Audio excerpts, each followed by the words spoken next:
کسی شخص کی جب موت ہو جاتی ہے تو اس کے نام پر جو مال، جو جائیداد، جو مکانات، جو بھی پراپرٹی شریعت نے اس کو اس کے وارثوں میں جس طرح تقسیم کیا ہے، آج امت مسلمہ کا 95% طبقہ اس سے غافل ہے۔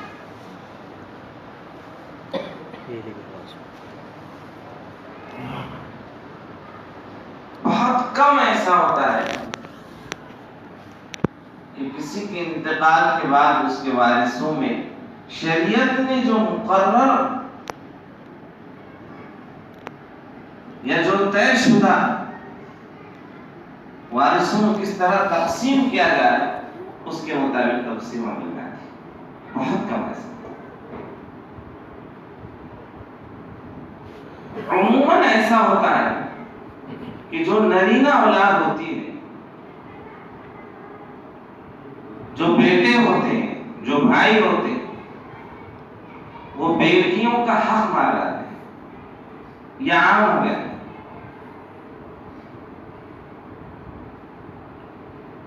اور اس میں سب ملوث ہے،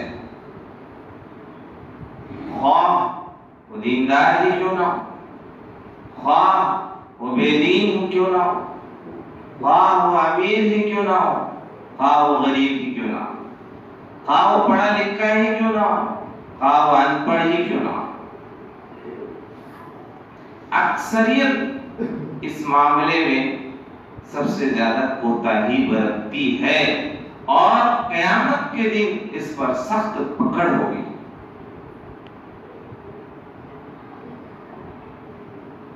حدیث پاک میں ہے، مشکات شریف حدیث کی کتاب ہے، حضرت ابو ہریرہ رضی اللہ تعالیٰ عنہ اس کے راوی ہے، اللہ کے رسول صلی اللہ علیہ وسلم نے ارشاد فرمایا صاف لفظ میں، ان الرجل والمرأة يعمل بطاعة الله 60 سنة ولكن فيضاران فتجب لهما النار۔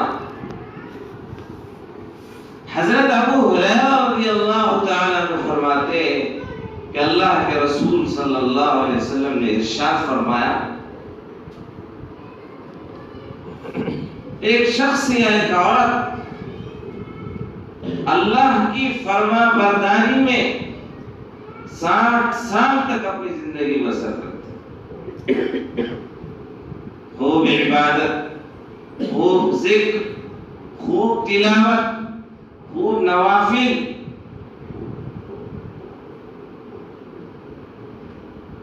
سال تک بطاعت اللہ کی فرما برداری میں گزارتے ہیں، لیکن اپنے وارثوں کو محروم کرنے کی بنا پر سیدھا جہنم میں پہنچ جاتے ہیں۔ موت کا وقت قریب آتا ہے تو کبھی کہتے ہیں وصیت کرتے ہوئے بیٹیوں کو نہیں دینا، صرف بیٹے ہی سب لے لیں۔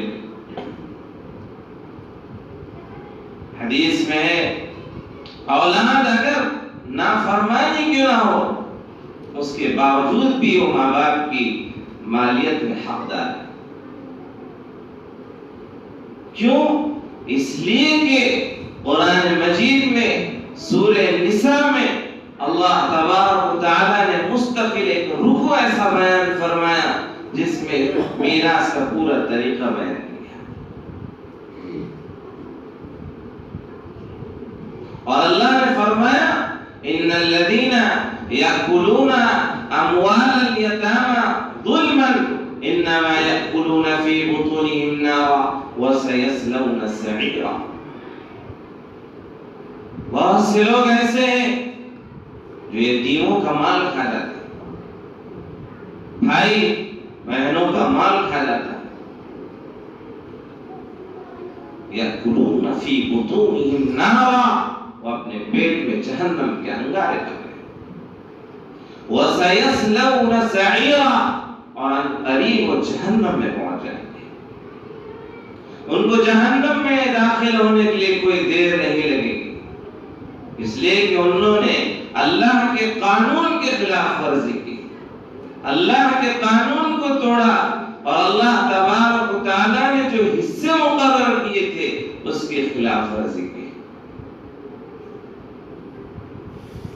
اللہ نے فرمایا للرجال نصیب مما ترک الوالدان والاقربون، جس کے والدین یا رشتہ دار جو ترکہ بھی وراثت میں جو مال میں چھوڑ جائے ہیں اس میں کچھ مردوں کا حصہ مقرر ہے. وَلِلنِّسَاءِ نَصِيبٌ مِّمَّا تَرَكَ الْوَالِدَانِ وَالْأَقْرَبُونَ مِمَّا قَلَّ مِنْهُ أَوْ كَثُرَ. جو والدین یا رشتہ دار جو ترکہ اور جو مال چھوڑ جائے اس میں بیٹیوں اور لڑکیوں کا بھی حصہ مقرر ہے. نصیبا مفروضا، یہ اللہ کا مقرر کیا فرض ہے. ایک جگہ فرمایا اسی رکوع میں فریضۃ من اللہ ان اللہ کان علیما حکیما، یہ اللہ کا مقرر کیا ہوا فرض ہے. اللہ حکیم ہے، اس کے فیصلے حکمت سے بھرے. اللہ علیم ہے، وہ ہر چیز کو جانتا ہے. اور امت مسلمہ سب سے زیادہ اس فریضے میں کوتاہ ہے.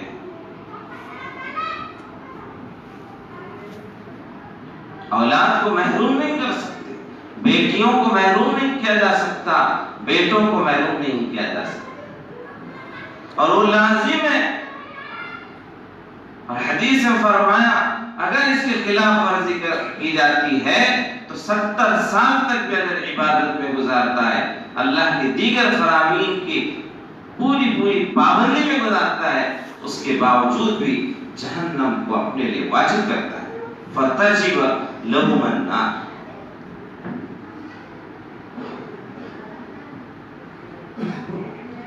اب بتائیے، زمین ہے، کھیت ہے، دکان ہے، باپ کی مالیت میں مکان ہے، عام طور پر کس کا قبضہ ہوتا ہے؟ ظاہر بات ہے بیٹوں کا اس پر قبضہ ہو جاتا ہے.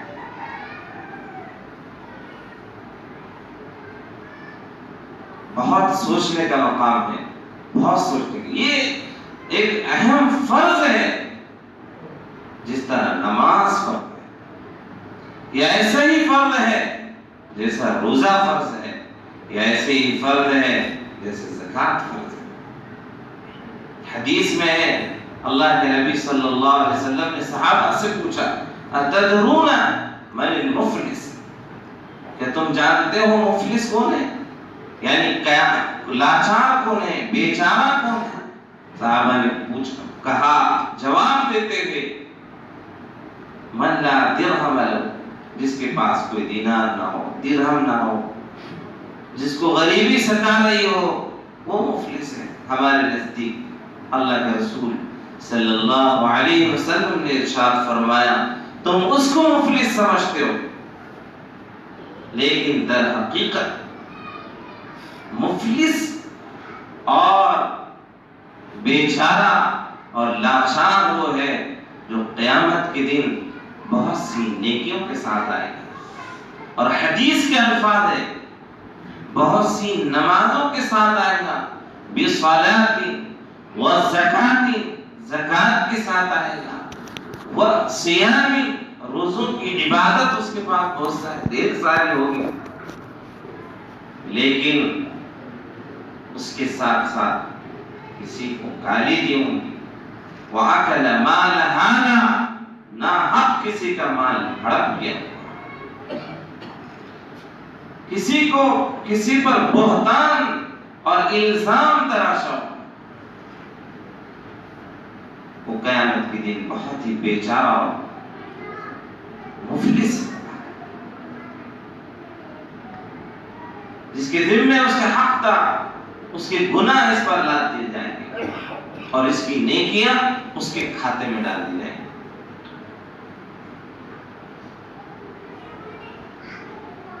بہت کوتاہی برتی جا رہی ہے میراث کے مسئلے کو لے کر۔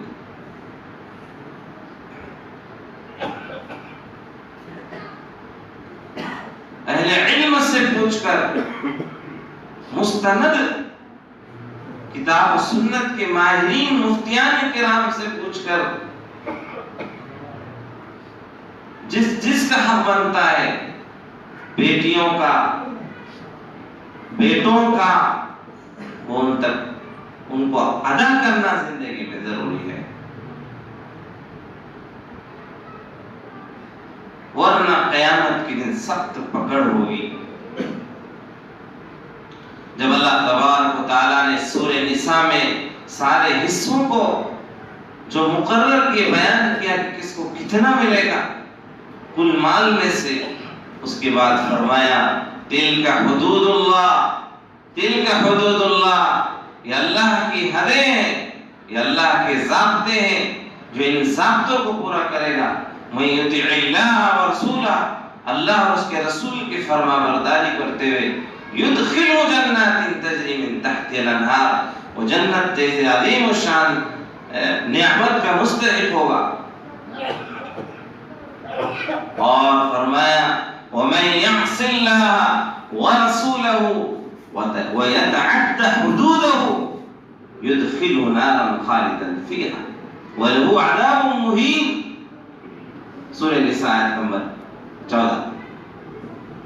جو اللہ کے اور اس کے رسول کی نافرمانی کرے گا اور ان حدود کو توڑے گا جو اللہ نے حدیں بیان کیے، جو ان ضابطوں کو توڑے گا جو اللہ نے ضابطے بیان کیے، یدخلہ نارا خالدا، ہمیشہ ہمیشہ کی جہنم میں اللہ اس کو داخل کرے گا، وَلَهُ عَذَابٌ مُّهِينٌ، ذلت اور رسوا کرنے والا عذاب اللہ نے اس کے لیے مقرر کر دیا۔ بہت یہ میراث کے مسئلے میں سب سے زیادہ کوتاہی ہے۔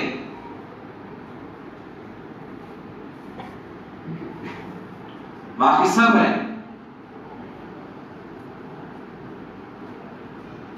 اور اللہ اپنے حق کو معاف کر سکتا ہے، لیکن بندوں کے حقوق میں انسان پکڑا جاتا ہے۔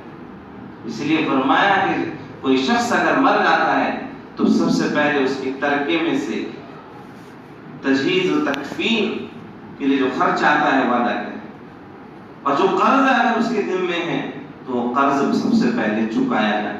قرض ادا کرنے کے بعد اگر اس نے کسی کے بارے میں وصیت کی ہے تو وصیت بھی 1/3 مال میں سے ادا کی جا سکتی ہے، پوری کی جا سکتی ہے، اس کے بعد وہ سب وارثوں میں تقسیم ہوگا۔ اس کا علم، اس علم کو علم الفرائض کہتے ہیں اسلام میں، یعنی میراث کا جو علم ہے اس کو علم الفرائض کا نام دیا، اس کو آدھا علم قرار دیا۔ آدھا علم ایک طرف اور آدھا علم میراث کے بیان کیا۔ اور اللہ کے نبی علیہ السلام نے ارشاد فرمایا تعلموا الفرائض، فرائض کے یعنی میراث کے علم کو سیکھو اور اس کے مطابق عمل بھی کرو۔ عام طور پر انسان کسی کی موت ہو جاتی ہے تو بندہ بہت ایموشنل ہو جاتا ہے، روتا ہے، دھوتا ہے، لیکن اس کی بہن کے حصے ادا کرنے کا ابھی خیال اس کو نہیں آتا۔ اس کی آنکھوں میں آنسو بھی ہے، دل میں نیت میں کھوڑ بھی ہے، پورے قبضے کی تیاری ہے۔ اور بہت سے بہت کیا کرے گا، 10واں 40واں سال کی برسی ایک دم مار کے بریانی کا کھلا دے گا، رشتہ داروں کو کھلائے گا، امیروں کو کھلائے گا، دوست احباب کو کھلائے گا۔